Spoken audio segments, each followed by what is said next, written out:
Hebrews chapter 11.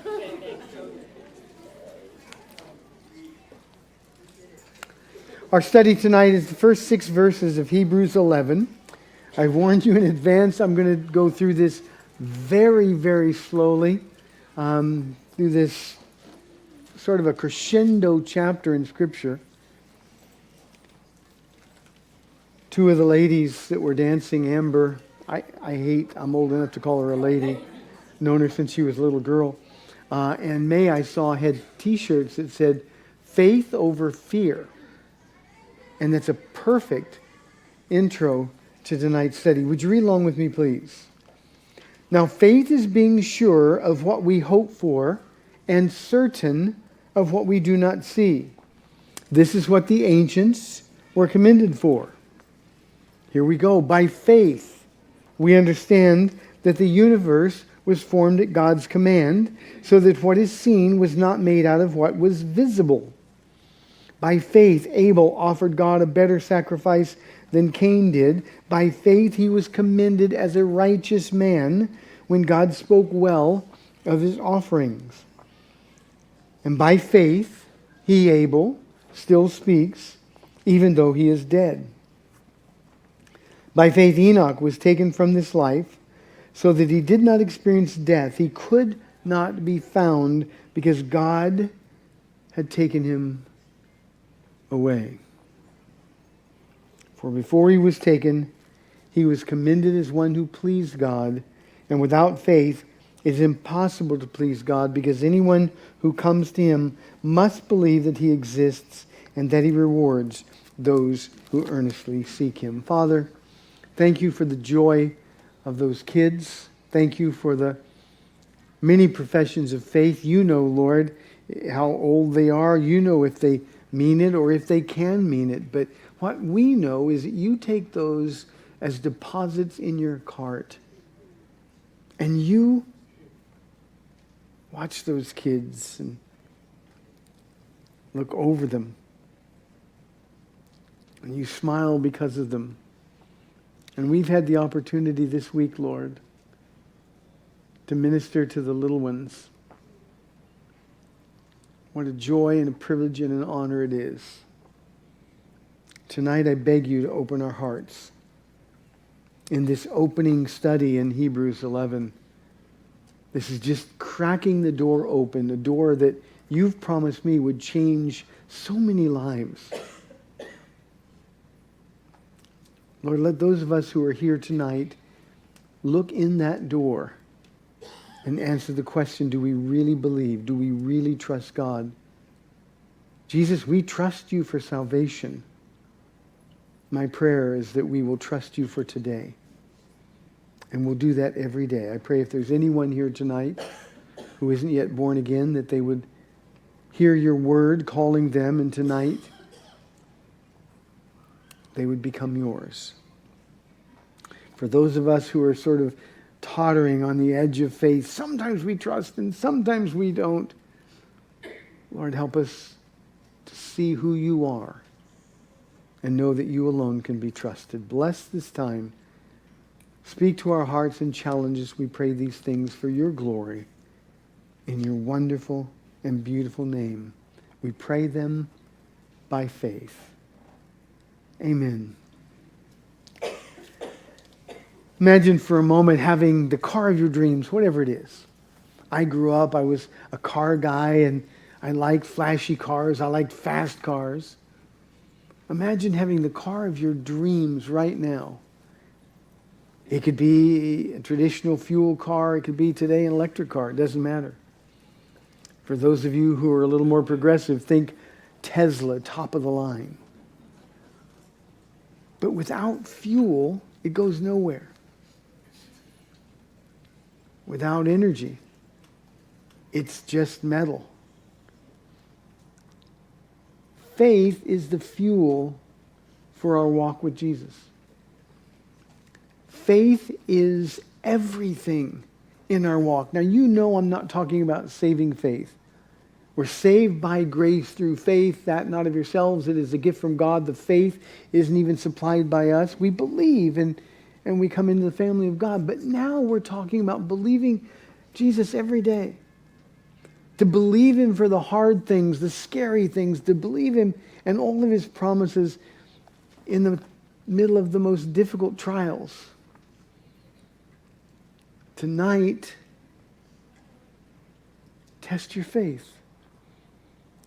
He's given to each of us, the Bible says, a measure of faith. Every one of us ought to want nothing more than have our measure of faith increase every single minute of every single day. As we get through Hebrews chapter 11, we're going to see people, and we look at this chapter and we think, well, those are all heroes. They did miraculous things. But one of the great things about Hebrews 11 is we're going to find a lot of really messed up people. And God put them in this chapter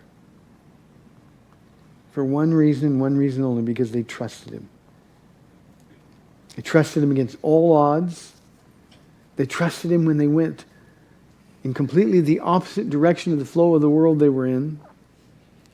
They trusted Him even though they needed first to repent of sin. And here they are. And I would like to think, I hope, that were there another Bible being written about the time that we live in, and we know that's not the case, but I'd love to think that right now God is sort of printing your names and mine and saying, those are people who really trusted me. Last comment before we get into the Bible study. I told you when we got back from vacation that God is going to do something through this church this year that is spectacular. He keeps repeating that word. Now, I like it, but He keeps repeating it. It's almost as if He's challenging me, do you really believe that what I want to do, using this body of believers, do you really believe that it can be truly spectacular? And I want us all to believe it. I do. With all of my heart, I do, in spite of the obstacles, in spite of the seeming impossibility of some of the things that I know God has on our plate. I believe. And I want you to believe, and because you believe, you'll never be left out of anything that God is doing. Verse 1 says, now faith is being sure of what we hope for and certain of what we do not see. Now I want you to think about, just in that first verse, are you sure of what you hope for? Now I know the enemy brings doubts. I know there's times when we all go through those little lapses in faith and we think, oh, I hope it's true. How do we know for sure? I know the nature of the enemy. I know human nature, and I know we have those doubts. I've shared this with you before, but 28 years walking with Jesus, I've never had a single moment's doubt about my eternal destiny. I know there's a reservation for me in heaven. I know that when I get there, Jesus is going to look at me, and I pray He's going to say, hey, nice try. But I know I'm going to be there. I don't have any doubt. I'm really, really sure about Paula. As sure as you can be about anybody else. But I know that what I hope for, I know looking into His eyes and hearing that voice, it sounds like many rushing waters call my name, a new name I've never heard before. I'm certain that that's what's going to happen. Doesn't matter that we can't see it. We know the nature, the character of the one who made the promises. And the great thing about the Hebrews chapter 11 saints is that none of them had, in terms of a relationship, in terms of intimacy with God, none of them had what we enjoy every single day. None of them understood this hope of heaven. None of them understood the wonderful, magnificent things that God has in store. None of them could see beyond the physical realm. But because God has given us His Holy Spirit, we have eyes to see into the realm of the Spirit of God. And He wants us to be absolutely certain. Not, I hope I make it, I hope I'm good enough. I mean absolutely certain. And by the time we get done with this chapter, I think most of us will be. He says in verse 2 that this is what the ancients, those who are in Hebrews 11, were commended for. One of the things I want you to think about as we go through this chapter is that the men and women that we're going to study are recognized for their faith, but every one of their mistakes, every one of their sins, every one of their failures are forgotten. There's no mention of any of them. I mean, when we get to Samson, just Samson alone, there is such a record of his failures, of his disappointment. Disappointing to his family, certainly disappointing to God. Disappointed the people. And yet, all we get is Samson and what he's being commended for. For those of you who are really hard on yourself and you don't seem to have the ability to forget your failures, God has forgotten them. They're as far from you as east is from west. If only you will say, I'm sorry, Lord, and then move on. That's what requires faith for us. And when we feel guilty, when we feel really bad ourselves, it takes faith to say, but God, I'm forgiven. It doesn't matter if I feel forgiven. It doesn't matter if I feel really, really guilty. What I need to know for sure is that I am completely perfect and I am forgiven. That's what the ancients were commended for. That's what God wants us to know as well. It's just the way He is. I love that God sees my faith. He never brings my failures up. He just says, Ron, let's walk together. Let's walk together just one more day and see the hand of the Lord move. He says in verse 3, by faith we understand that the universe was formed at God's command, so that what is seen was not made out of what was visible. Now, some of you are old enough to remember Christmas Eve, 1968, the Apollo astronauts, less than one full year before we first set foot on the moon. The Apollo astronauts were getting closer and closer and closer. And in a national broadcast from outer space, closer to the moon than any person had ever been, closer than probably anyone in history ever imagined they could be. The lead astronaut in that spacecraft read the Genesis account of creation. In the beginning, God, he said. Can you imagine what a fuss that would cause now? All over the world, people heard him quote the Genesis account of creation. The Bible teaches that God made everything from nothing. The Bible teaches that He holds it all together, but we too have to believe these things. It takes faith. We live in a world that laughs at people like us. Oh, you believe those things, they say. Everybody knows we evolved from monkeys. Everybody knows there was a big bang or a primordial ooze exploded and everything that is came to be. Imagine the faith it takes to really believe that. And yet that's what the people in this world say. I'm telling you, I'm going to go one step further than Hebrews does. As Christians, we need to believe the first 11 chapters of Genesis are intended for us to understand literally. In the beginning, God, if you can believe the first 4 words of our Bible, the rest of it is easy. You may not have explanations, you may not understand it all, but you can believe it, and you can believe it by faith. It's such a powerful statement. Imagine how futile the scientific search for the origin of life is in view of this verse 3. You might say, well, how can anyone know exactly how the universe was created unless they were there? And I would tell you, that's the beginning of faith. No scientist was there. No scientific theory was there to observe. There was one person there for creation. His name is Jesus Christ. He was there. He came to earth and He told us everything. And Jesus, you'll remember, said that Adam was the first man ever created, that Eve was the second person ever created out of the side of Adam, and they were both created, the only humans ever to be created directly by the finger of God. Do you believe that? Now, I know it's hard because we've been raised to believe that all of those phony scientific theories are fact. If you're going to be used by the Lord to do something spectacular, this is essential to believe.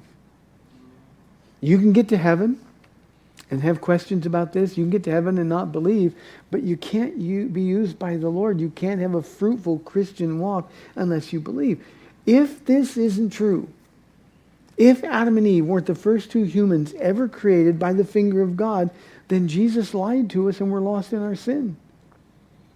If the first 11 chapters of Genesis are not to be taken literally, if they're not literally true, then every major essential doctrine of the historic Christian faith falls to pieces. And again, I would say we are not saved. Psalm 33, verses 6 and 9 says this, "By the word of the Lord were the heavens made, their starry host by the breath of his mouth. For he spoke, and it came to be. He commanded, and it stood firm." Does this understanding stand firm in your heart and in your mind? It's something that has to be answered, a question that you have to ask and answer. Do you believe by faith what the Word of God tells us about the beginning of all things? Our God, who is sovereign, who is omnipotent, our God created all things, and he did it for us. You know what I find interesting about our Bible?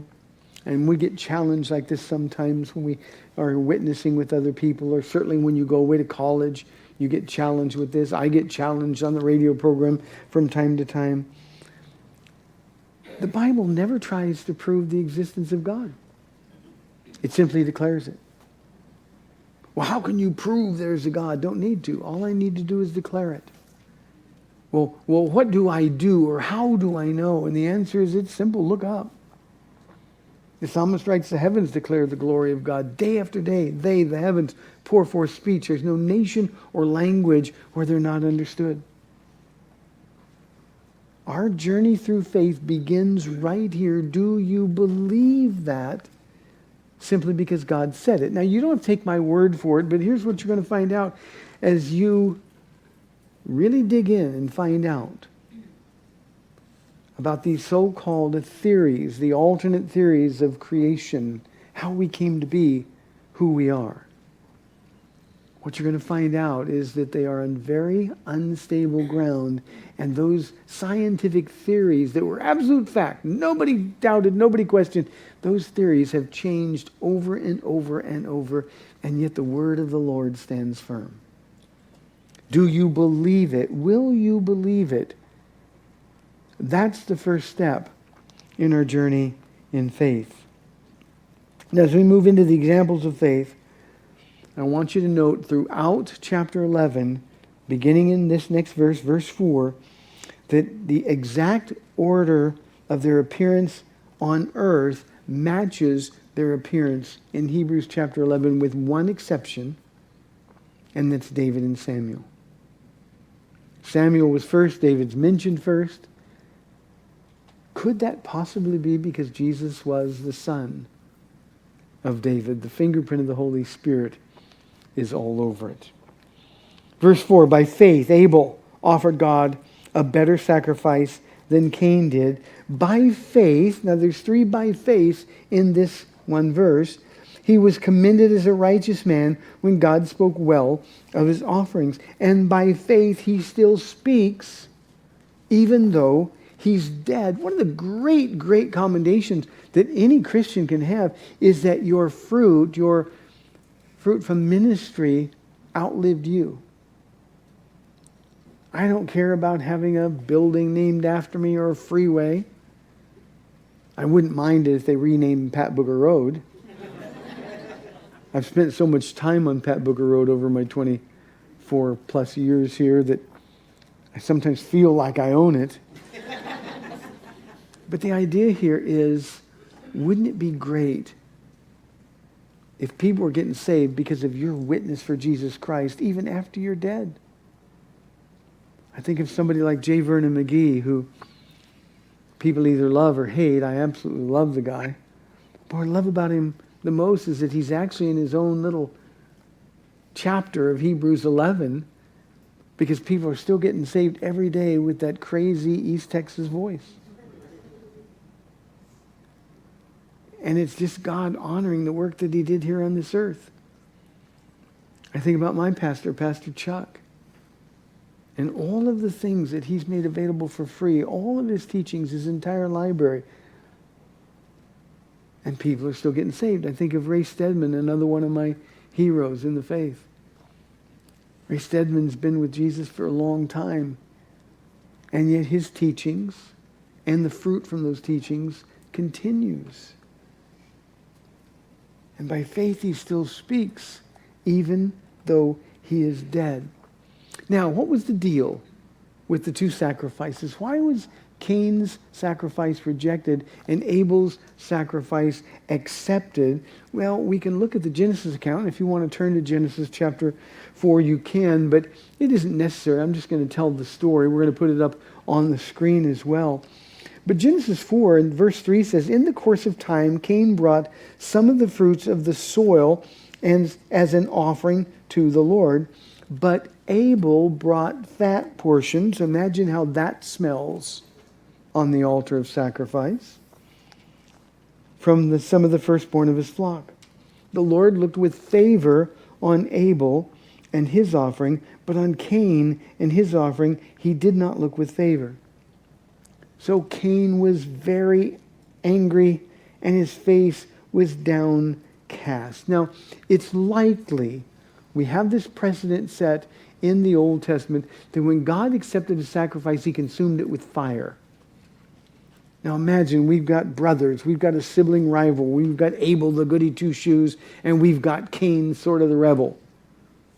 And they both bring their offerings and set them down before the Lord, both of them the work of their hands in this particular case. And the fire from heaven falls and consumes Abel's offering, but then when it's all over, look, and Cain's offering is still there. There's some who say that Cain's sacrifice was rejected because it wasn't a blood offering, a blood sacrifice. We know that without the shedding of blood, there's no remission of sins. So maybe there's a little kernel of truth in that. But that goes way beyond what the Bible tells us. The Bible just says that Abel offered his sacrifice by faith and Cain did not. Now we also know, do we not, that obedience requires faith. When God tells you to take a step of faith and you say, okay, I'll take it, but I don't know where we're going, it's hard sometimes to take that step of faith. But obedience demands faith. Obedience requires us really believing in and trusting the one who gave us the command. Now it is clear that I am certain through their father Adam, throughout their life, they'd been told what offerings were acceptable to the Lord. How many times do you think Adam would have sat his boys down and talked about what he lost when he was moved outside of the Garden of Eden? I often think about how many times, maybe a yearly pilgrimage from wherever they were, that Adam would bring his sons back and he and Eve would sit at the edge of the Garden of Eden. They could go no farther. They could maybe see the flaming sword of the angel guarding the tree of life. And Adam would say, boys, this is where we used to live. This is where God walked with us in the cool of the garden. Walking is the theme tonight. And he would say, but when I sinned, I lost that intimacy with God. When I sinned, you became victims of my sin. Every year he would think, I'm so sorry, boys. I'm so sorry for what I've done. But God is good and God is faithful, and the way now that we commune with God is through sacrifices. And so here's what you must bring. It is also clear that by the time Cain murdered his brother, that they were adults, and who knows, they could be by now 100 years old, 200 years old. We have no way of knowing. And it appears that Cain just got tired of doing what God told him to do. He worked the field. He wanted to bring the work of his hands. So many of us as Christians, we want to bring to God the work of our hands. If you don't think that applies to you, how many times you say, God, I'm trying to do good. I'm trying to be good. That's the work of our hands. Once again, I can ask the question, are you a Christian? People say to me all the time, well, I'm trying to be. That's trying to bring God the work of your hands. Those of you who have a hard time accepting God's grace, His unmerited favor to the infinitely ill-deserving, you're trying to offer Him the work of your hands when you feel guilty for your sin over and over and over. Even though God's forgiven it, you're trying to bring Him the work of your hands. When you're fearful of going to God in prayer because, well, I've done all these terrible things, God's not going to hear my prayers, you're trying to offer God the work of your hands. And Cain, for some reason, just got tired. Why should Abel be able to bring the work of his hands, but I can't? And the result was his offering was rejected. You see, this wasn't an issue of anything but an issue of the heart. And that's why he became downcast and so angry. You see, what you bring to God doesn't matter. God doesn't need anything from us. But the heart you bring it with means everything. The heart you bring, whatever you bring to the Lord, means everything. We can bring money and put it in the box. We can stand here and clap for the kids and go home and say, well, I had to suffer through that. Or we can say, Lord, thank you for the work you're doing in those kids, and I got to watch it. I got to watch a 67-year-old woman dance with kids. We had a question on today's radio show. Pastor Ellis was with me on the show today talking about the church plant we're doing over there. But one of the questions was, as Christians, to live a fruitful life, do we have to go to church? Do we have to tithe? And my response was, no, we get to go to church. You don't have to, we get to. You're here on a Friday night, you guys get that. And tithing, who says God wants 10% of our stuff? Our New Testament, this wonderful, magical covenant of grace, says, I want all of you, all of your heart and all of your strength and all of your soul. I want it all. And does it not take faith to say, okay, Lord, I'm climbing up on that altar of sacrifice, a living sacrifice. Thank God we don't have to die. A living sacrifice. And I'm doing it for you because of what you've done for me. Romans 12:1, therefore, in view of God's mercy, think of that. Well, God, in light of all that you've done for us, in light of your promises, in light of all the blessings, in light of everything that you've said and done and the promises you've kept, I owe you everything. Paul says, offer your bodies as living sacrifices, holy and pleasing to the Lord. It is, the King James says, your reasonable service. The NIV says it is your spiritual act of worship or genuine worship. Why? Because we give God everything. It takes faith to do that, doesn't it?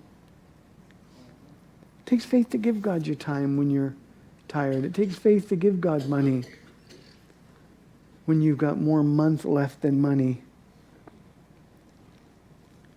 It takes faith to give God your talents,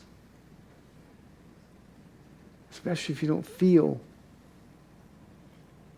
like you're all that. You don't feel like you have anything to offer. God says, trust me and believe. Cain didn't. It was an issue of the heart. That's why he got angry. I can almost see him pouting. We've seen our little kids sometimes, they get a little bit frustrated or they get tired and they just kind of go in the corner and they'll do this. I can almost see Cain. Now remember, he's probably 100 plus years old and he's angry. And God looks at him and says, Cain, why are you so downcast? And here's something that you need faith to believe. He said, if you do what is right, will it not go well with you? Didn't I give you the same opportunity I gave Abel? You knew. They had been making sacrifices for centuries, maybe. All you have to do is do the right thing and it'll go well with you, God said. And Cain didn't want any part of that. Cain's heart was clearly wrong. Now maybe he resented having to give God anything at all, like many in the church today. Maybe he resented his brother's enthusiasm for obedience to God. You know how that can be in a home where there's a favored child and the favored child knows that he or she is favored. Perhaps Cain thought, like many do today, that God owed him. When we bring the work of our hands to God, that's really what we're saying. God, you owe me this. Accept this. The work of my hands is enough. And to tell you how contemporary this is, we have people all the time who say, well, I'm a good person. I try to live by the golden rule. I try to treat others the way that I would want to be treated by them. I do more good things than bad things. And we say, God, you have to take the work of my hands. The problem, of course, is that God can never be approached. He lives, we're told, in unapproachable light. And the only way that we can approach unapproachable light, I know that's an oxymoron, but the only way we can do that is with the light of Jesus coming from us. And that requires repentance. It requires fellowship. It requires obedience. Without holiness, we'll read, no one will see the Lord. And what we have to do is say, Jesus, it's all you. I believe and I will obey. Why is it that we get mad at God when we're the ones being disobedient? That's what Cain did. Why, when things don't work out our way, we blame God? God, why did you let this happen to me? That's an example of a heart that is not right before God. Then God looks at Cain after having told him how simple it is, and this is the simplest instruction of all of Scripture. It's the simplest and most straightforward to you and to me tonight. If you do what is right, will it not go well with you? That's all you have to do. To walk in the light of Jesus Christ, to walk under that spout where the glory comes out. All you have to do every day is what's right. If your life is falling apart, have you been doing what's right? Not because you have to or God's going to crush you if you don't, but because you love him and because you believe the promises he's made. If the answer to that question is, well, no, I don't believe that, look at the consequences. He said, if you do not do what is right, sin is crouching at your door. It desires to master you, but you must master it. Now make the application for your life here and consider your flesh. Your flesh and my flesh, it's all the same. We're stinky. And my flesh wants to control my life. Every day I have a struggle with my flesh. Every day you have a struggle with your flesh.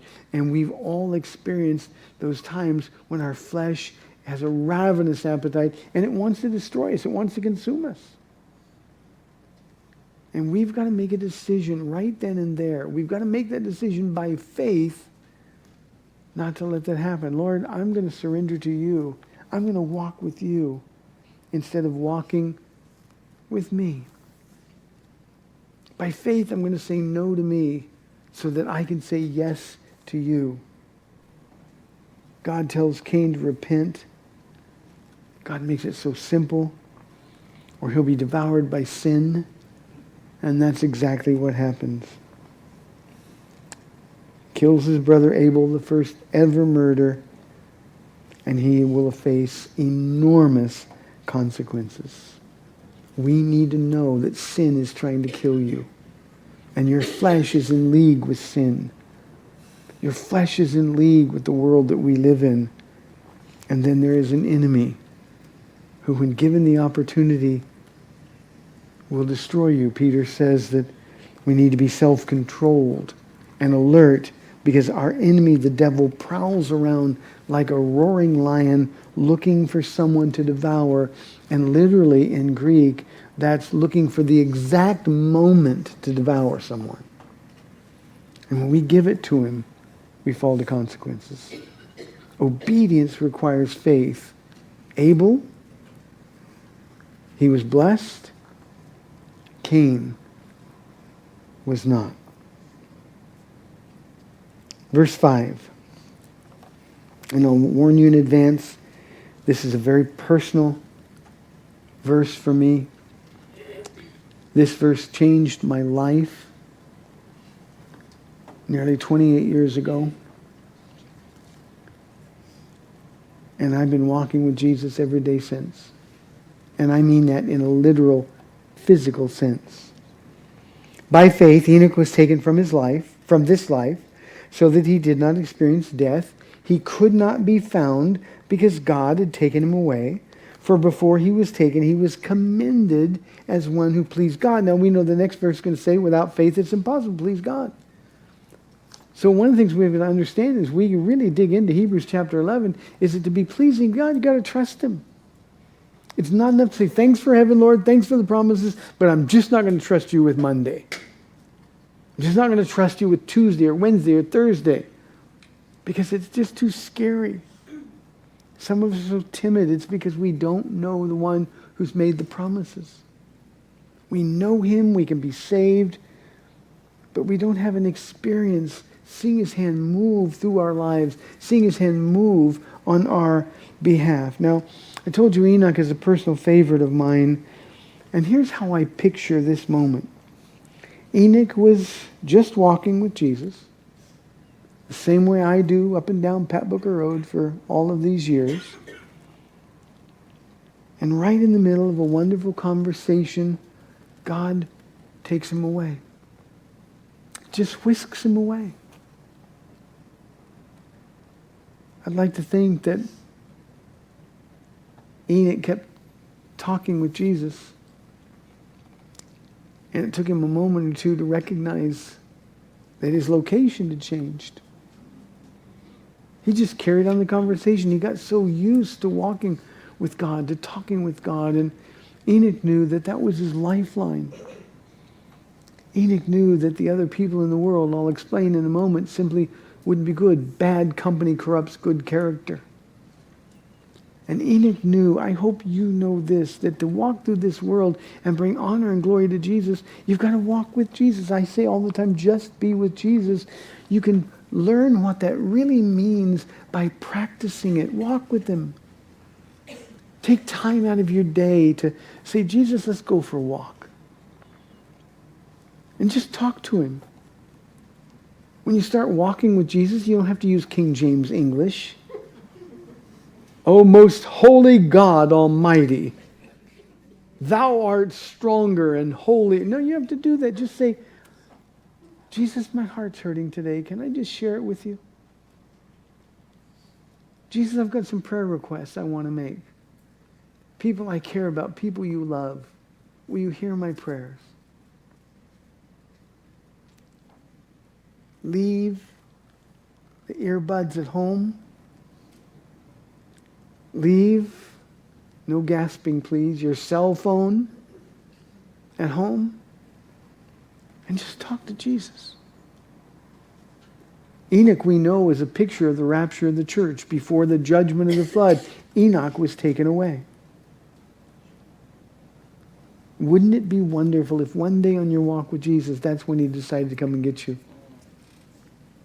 And suddenly you're in glory, and you look at Jesus and say, yeah, but we were talking. Can we finish the conversation? Enoch was taken away because God loved him. I want you to think about it. Enoch, obviously in the habit of walking with the Lord and talking just to him. I know that because of what Jude writes, Jesus' half-brother, in verses 14 and 15 of his one-chapter epistle. Enoch, the seventh from Adam, prophesied about these men. What men? See, the Lord is coming with thousands upon thousands of his holy ones to judge everyone and to convict all the ungodly of all of the ungodly acts they have done in the ungodly way, and of all the harsh words ungodly sinners have spoken against him, against God. I think the emphasis there is on the ungodly. And Enoch, because he walked with God every day. Enoch was a prophet. Just like Noah was, he was a preacher of righteousness. We don't find that in the Genesis account. But we find that with New Testament light on this account. And what's especially wonderful about Enoch is that he's in very, very select company. He sees the very, very end. He sees all the way down the corridor of time and space to the time when you and I are going to be with Jesus when we come in the clouds.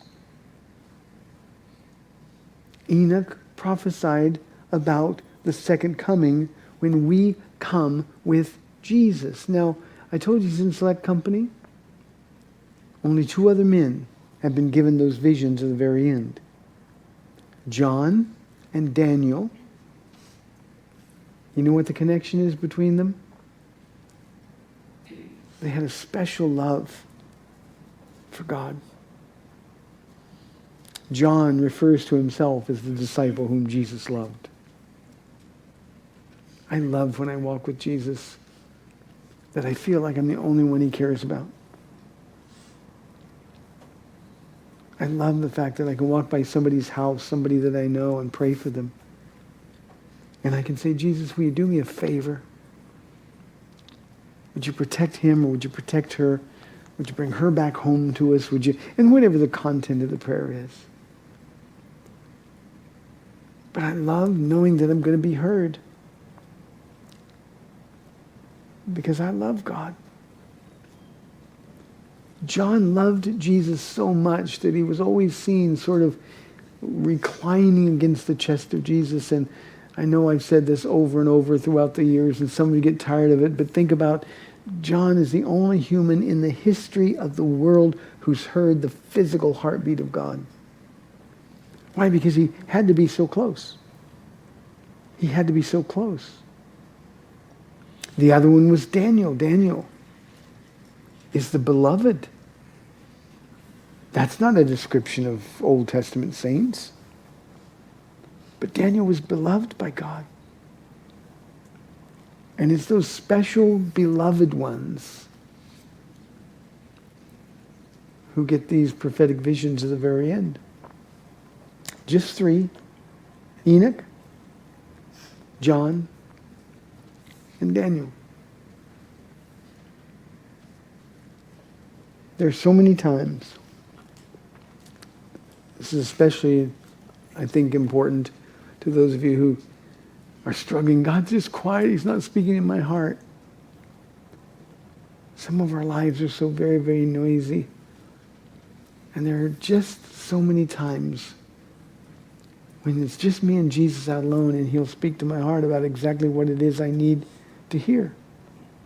He'll speak to my heart about some of you. He doesn't say bad stuff about you. He'll speak to my heart about what you need to be prayed for. He'll speak to my heart about vision for the ministry. I would miss out on so much if I didn't go out and talk with him daily. Enoch walked with God. Now here's why this is so special. Enoch was the father of Methuselah. Methuselah, the grandfather of Noah. Noah, of course, comes next week. Here's the point. At the age of 65, now that's old for us. Back in the pre-flood days, that was just an infant. 65 years old, strong, full of vigor. God sent him a message. And the message was an important one. You know what the message said? Jesus is coming soon. By that, he meant judgment is coming. Now, in the time that Enoch lived, we're told in the Old Testament that the world was given completely over to evil. Every inclination of man's heart was only evil all the time. And in an evil time, you might file that away. Because we live in an evil time. In an evil time, God is looking for a man or a woman who will walk with him. In an evil time, God is looking for a church that can change the world. And one day, Enoch, like everybody else, given over to evil, God knew that there was something in his heart that would respond. And we don't know how the message came. We don't know whether it was an angel delivered it. We don't know anything except at one point, God said, "Psst, Enoch, when he dies, it will come." That's what Methuselah means when you break down the name. It literally means javelin or dart, but it's always understood in the context of a javelin or a dart of judgment. And it says, when he comes, or when he dies rather, judgment will come. And you talk about a holy fear of God, because at that moment, Enoch's whole life changed.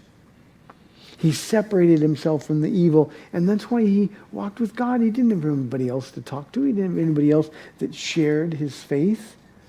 He didn't have anybody else that shared his heart for God. And so Enoch just went alone to be with God every day. I wonder what his family. He had other sons. He had a wife, obviously. I wonder what his family thought. Where's Dad? Oh, he's out walking again with God. But every day. Now, he did this for 300 years.